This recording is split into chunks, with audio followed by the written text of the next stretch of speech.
To my channel. पहले questions की बात करें, which are the following in the main component of human blood, यानी कि निम्नलिखित में से कौन सा मानव रक्त का मुख्य घटक है। चार ऑप्शन आपके पास है, प्लाज्मा, प्लेटलेट्स, आरबीसी, डब्ल्यूबीसी। फिलहाल के लिए प्लाज्मा है।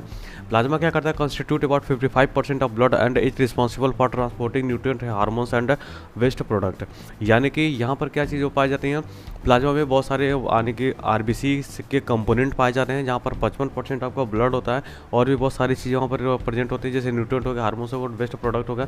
यानी करेक्ट ऑप्शंस की बात करें, प्लाज्मा इसका करेक्ट ऑप्शन होने वाला है। नेक्स्ट क्वेश्चंस की बात करते हैं। नेक्स्ट क्वेश्चंस क्या है हमारे सामने, तो what is the universal donor blood group. Universal blood donor की बात यानी कि कौन ऐसा है जो स्वाभाविक रक्तदाता रक्त समूह कौन सा है, यानी कि वो है blood group has no antigen so it can be donated to individual of any blood group. यानी कि ये क्या कर सकता है, किसी भी ब्लड ग्रुप को अपना ब्लड डोनेट कर सकता है। यानी कि इसका करेक्ट ऑप्शन की बात करें तो वो जो है करेक्ट ऑप्शन हो जाएगा।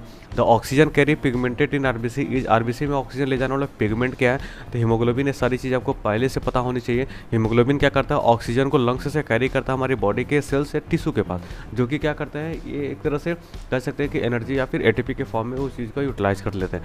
नेक्स्ट क्वेश्चन की बात है, which blood vessels carry oxygen blood, यानी कि कौन सी रक्त वाहिका ऑक्सीजन युक्त रक्त ले जाती है। चार ऑप्शन आपको देखने को मिलेंगे। यानी कि जो हमारी बॉडी में ऑक्सीजनेटेड ब्लड होता है वो किसके थ्रू बहता है, पल्मोनरी आर्टरी के थ्रू, पल्मोनरी वेन के थ्रू, वेना कैप के थ्रू। यानी कि इसमें से क्या करेक्ट ऑप्शन होने वाला है, तो करेक्ट ऑप्शन है पल्मोनरी वेन के थ्रू। ये चीज़ें हमारी बॉडी में क्या होता है, यानी कि कैरी करता है। करेक्ट ऑप्शंस की बात करें, आपको सामने देख रहे हो, द पल्मोनरी वेन से unique H carry oxygenated blood from lungs to the heart. यानी कि जो पल्मोनरी वेन होती है हमारी लंग्स से ऑक्सीजनेटेड ब्लड को हार्ट तक पहुंचाने का काम करती है। करेक्ट ऑप्शन ये आपका इसका करेक्ट ऑप्शन होने वाला है। नेक्स्ट क्वेश्चन की बात करें तो आपको देख सकते हैं, lymph differ from blood because it lacks, यानी कि लसिका रक्त से अलग है क्योंकि इसमें किसकी कमी होती है, तो यहाँ पर आरबीसी नहीं पाए जाते। यानी कि जो यहाँ पर लिम्फ होता है ना, वहाँ पर आरबीसी नहीं पाए जाते हैं। Lymph is a colourless fluid, it does not contain red blood cells. यानी कि लिम्फ जो होता है कलरलेस फ्लूइड है, फ्लूइड का तो आपको पता ही होना चाहिए। इसमें क्या होता है ना कि ब्लड यानी रेड यानी आरबीसी नहीं पाई जाती, जिसकी वजह से क्या होता है, कलरलेस होता है। नेक्स्ट क्वेश्चन की बात करें, which chamber of the heart pump blood to the lungs, हृदय का कौन सा कज फेफड़े में रक्त प्रवाह करता है। चार ऑप्शन आपको देखने को, राइट एट्रियम, राइट वेंट्रिकल्स और लेफ्ट वेंट्रिकल्स। करेक्ट ऑप्शन की बात है राइट वेंट्रिकल्स है। The right ventricle pump deoxygenated blood to the lungs through the pulmonary artery. Correct options की बात करें, सी इसका करेक्ट ऑप्शन है। आप सबको इसके बारे में पता होना चाहिए। नेक्स्ट क्वेश्चन की बात करें, the largest artery in the human body, मानव शरीर में सबसे बड़ी धमनी कौन सी है।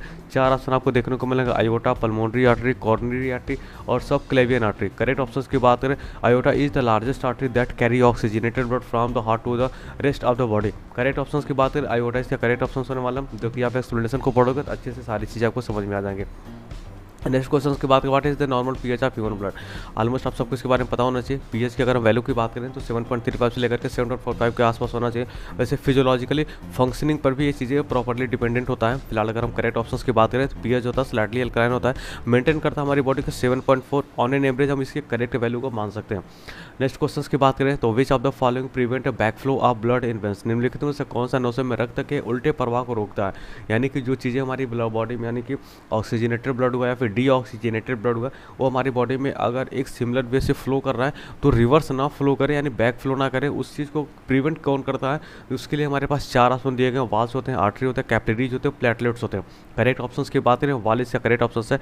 यानी कि इसमें क्या होते हैं, veins have wall that prevent the back flow of blood ensuring the unidirectional flow toward the here. यानी कहने का मतलब क्या है कि वहाँ पर जो वेन्स में जो वॉल्स पाई जाती है ना, वो प्रिवेंट करती है ब्लड को बैक फ्लो होने से हमारी बॉडी में। ठीक, नेक्स्ट क्वेश्चन की बात करें तो नेक्स्ट क्वेश्चन आपको 10वां देखने को मिलेगा, blood platelets are involve in the, रक्त प्लेटलेट्स किस में शामिल होते हैं।